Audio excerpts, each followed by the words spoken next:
Leitura diária da Bíblia.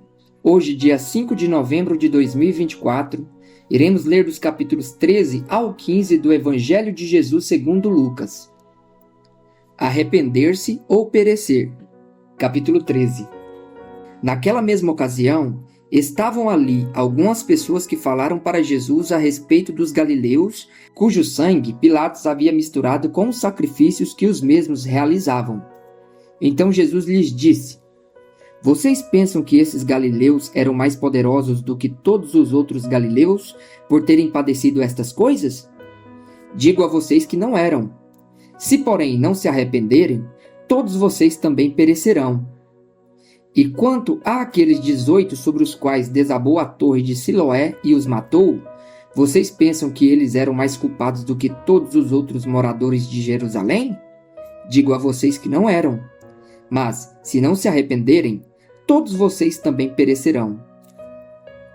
A parábola da figueira estéril. E Jesus contou a seguinte parábola. Certo homem tinha uma figueira plantada na sua vinha, e vindo procurar fruto nela, não achou. Então disse ao homem que cuidava da vinha: Já faz 3 anos que venho procurar fruto nesta figueira, e não encontro nada. Portanto, corte-a. Porque ela ainda está ocupando inutilmente a terra? Mas o homem que cuidava da vinha respondeu: Senhor, deixe-a ainda este ano, até que eu escave ao redor dela e ponha estrume. Se vier a dar fruto, muito bem. Se não der, o Senhor poderá cortá-la. A cura de uma mulher enferma num sábado. Num sábado, Jesus estava ensinando numa das sinagogas. E chegou ali uma mulher possuída de um espírito de enfermidade. Havia já 18 anos. Ela andava encurvada, sem poder se endireitar de modo nenhum. Ao vê-la, Jesus a chamou e lhe disse: Mulher, você está livre da sua enfermidade. E impondo-lhe as mãos, ela imediatamente se endireitou e dava glória a Deus. O chefe da sinagoga, indignado por ver que Jesus curava no sábado, disse à multidão: Há 6 dias em que se deve trabalhar. Venham nesses dias para serem curados, mas não no sábado. Porém o Senhor lhe respondeu: Hipócritas! Cada um de vocês não desprende da manjedoura, no sábado, o seu boi ou o seu jumento para levá-lo a beber? Por que motivo não se devia livrar deste cativeiro, em dia de sábado, esta filha de Abraão, a quem Satanás trazia presa há 18 anos? Tendo Jesus dito estas palavras, todos os seus adversários ficaram envergonhados. Entretanto, o povo se alegrava por todos os feitos gloriosos que Jesus realizava. A parábola do grão de mostarda. E Jesus disse: A que é semelhante o reino de Deus, e a que eu compararei? É semelhante a um grão de mostarda que um homem plantou na sua horta, e cresceu e fez-se árvore, e as aves do céu se aninharam nos seus ramos. A parábola do fermento. Disse mais: A que compararei o reino de Deus? É semelhante ao fermento que uma mulher pegou e misturou em 3 medidas de farinha, até ficar tudo levedado. A porta estreita. Jesus passava por cidades e aldeias, ensinando e caminhando para Jerusalém.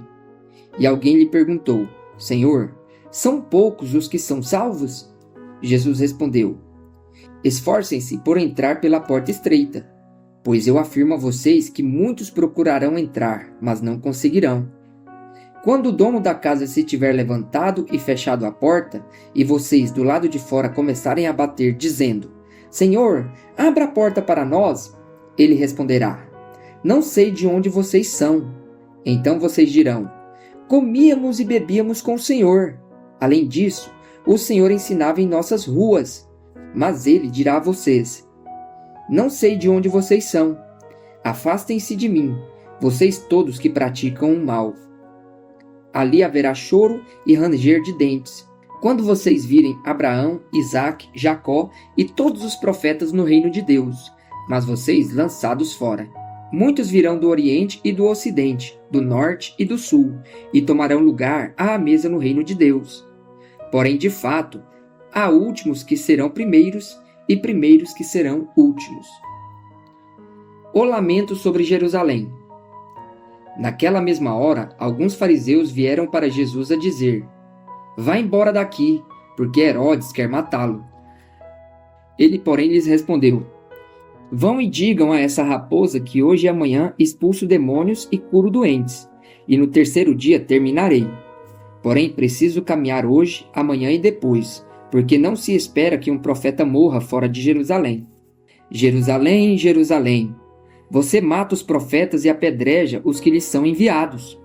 Quantas vezes eu quis reunir os seus filhos, como a galinha junta os do seu próprio ninho debaixo das asas, mas vocês não quiseram. Eis que a casa de vocês ficará deserta, e eu afirmo a vocês que não me verão mais, até que venham a dizer: Bendito o que vem em nome do Senhor. A cura de um hidrópico. Capítulo 14. Num sábado, ao entrar Jesus na casa de um dos principais fariseus para tomar uma refeição, eles o estavam observando, e eis que diante dele se achava um homem hidrópico. Então Jesus, dirigindo-se aos intérpretes da lei e aos fariseus, perguntou: É ou não é lícito curar no sábado? Eles, porém, não disseram nada. Então Jesus pegou a mão daquele homem, curou-o e o mandou embora. A seguir, Jesus lhes perguntou: Quem de vocês, se o filho ou o boi cair num poço, não irá tirá-lo imediatamente, mesmo em dia de sábado? A isto nada puderam responder. Os primeiros lugares. Reparando como os convidados escolhiam os primeiros lugares, Jesus contou-lhes uma parábola. Quando alguém convidá-lo para um casamento, não sente no lugar de honra, pois pode haver um convidado mais importante do que você. Então aquele que convidou os dois dirá a você: Dê o lugar a este aqui. Então você irá, envergonhado, ocupar o último lugar. Pelo contrário, quando alguém convidá-lo, vá sentar-se no último lugar, para que quando vier aquele que o convidou, diga a você: Amigo, venha sentar no lugar melhor. Isso será uma honra para você diante de todos os demais convidados. Porque todo o que se exalta será humilhado, e o que se humilha será exaltado. Depois Jesus disse ao que havia convidado: Quando você der um jantar ou uma ceia, não convide os seus amigos, nem os seus irmãos, nem os seus parentes, nem os vizinhos ricos, para não acontecer que eles retribuam o convite e você seja recompensado. Pelo contrário, ao dar um banquete, convide os pobres, os aleijados, os coxos e os cegos, e você será bem-aventurado, pelo fato de não terem eles com o que recompensá-lo. A sua recompensa você receberá na ressurreição dos justos. A parábola da grande ceia. Ao ouvir tais palavras, um dos que estavam à mesa com Jesus lhe disse: Bem-aventurado aquele que participar do banquete no reino de Deus. Jesus, porém, respondeu: Certo homem deu uma grande ceia e convidou muitos. À hora da ceia, enviou seu servo para avisar aos convidados: Venham, porque tudo já está preparado. Mas todos eles, um por um, começaram a apresentar desculpas. O primeiro disse: Comprei um campo e preciso ir vê-lo. Peço que me desculpe. Outro disse: Comprei 5 juntas de bois e vou experimentá-las. Peço que me desculpe. E outro disse: Casei-me e por isso não posso ir. O servo voltou e contou tudo ao seu senhor. Então, irado, o dono da casa disse ao seu servo: Saia depressa para as ruas e becos da cidade e traga para cá os pobres, os aleijados, os cegos e os coxos. Mais tarde, o servo lhe disse: Patrão, já fiz o que o senhor mandou, e ainda há lugar. Então o senhor disse ao servo: Saia pelos caminhos e atalhos e obrigue todos a entrar, para que a minha casa fique cheia. Porque digo a vocês que nenhum daqueles homens que foram convidados provará a minha ceia.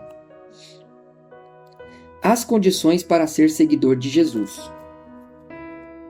Grandes multidões acompanhavam Jesus e ele, voltando-se, lhes disse: Se alguém vem a mim e não me ama mais do que ama o seu pai, a sua mãe, a sua mulher, os seus filhos, os seus irmãos, as suas irmãs e até a sua própria vida, não pode ser meu discípulo. E quem não tomar a sua cruz e vier após mim, não pode ser meu discípulo.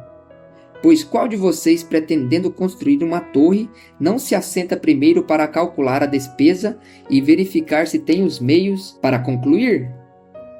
Para não acontecer que, tendo lançado os alicerces e não podendo terminar a construção, todos os que a virem zombem dele, dizendo: Este homem começou a construir e não pôde acabar. Ou qual é o rei que, indo para combater outro rei, não se assenta primeiro para calcular se com 10 homens poderá enfrentar o que vem contra ele com 20.000? Caso contrário, estando o outro ainda longe, envia-lhe uma embaixada pedindo condições de paz. Assim, pois, qualquer um de vocês que não renuncia a tudo o que tem, não pode ser meu discípulo. Sal insípido. O sal é certamente bom, mas se o sal se tornar insípido, como lhe restaurar o sabor? Não presta mais nem para a terra, nem para um monte de estrume. Lançam-no fora. Quem tem ouvidos para ouvir, ouça. A parábola da ovelha perdida. Capítulo 15. Aproximavam-se de Jesus todos os publicanos e pecadores para o ouvir.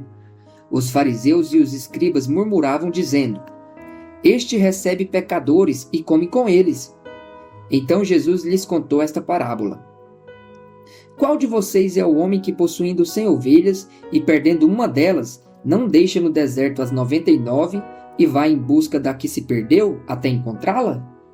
E quando a encontra, põe-na nos ombros cheios de alegria. E indo para casa, reúne os amigos e vizinhos, dizendo-lhes: Alegrem-se comigo, porque já achei a minha ovelha perdida.